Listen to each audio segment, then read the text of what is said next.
ఎప్పుడు చూసినా రాజకీయం మాట్లాడతారా? మొన్న మేడారం సమ్మక్క జాతరలో జరిగిన ఒక కోవా బన్ ఇన్సిడెంట్ గురించి కూడా మాట్లాడొచ్చు కదా.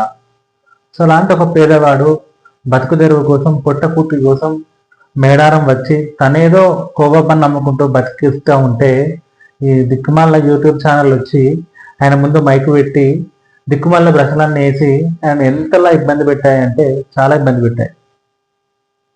ఎందుకు? ఆయన ఏం అన్యాయం చేశాడు? అంతలా ఏం చేశాడు?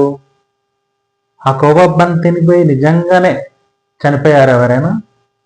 పోనీ అదే యూట్యూబ్ ఛానల్ వాళ్ళు హైదరాబాద్లో ఉన్న పెద్ద పెద్ద రెస్టారెంట్లకు పోయి అదే మైక్ పెట్టి మీరు ఇందులో ఏం నూనె వాడుతున్నారు, లేకపోతే ఎంత మంచిగా తయారు చేస్తున్నారని ఎవరినైనా క్వశ్చన్ చేసేంత దమ్ముందా?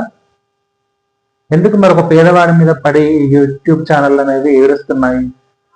ఎందుకు ఒక పేదవాడు ఏదో పొట్టకూటి కోసం మేడారం జాతరకు వచ్చి తనేదో 10 రూపాయల కోవా బన్ అమ్ముకుంటా ఉంటే అతని దగ్గరికి వెళ్ళి అతన్ని ఇబ్బంది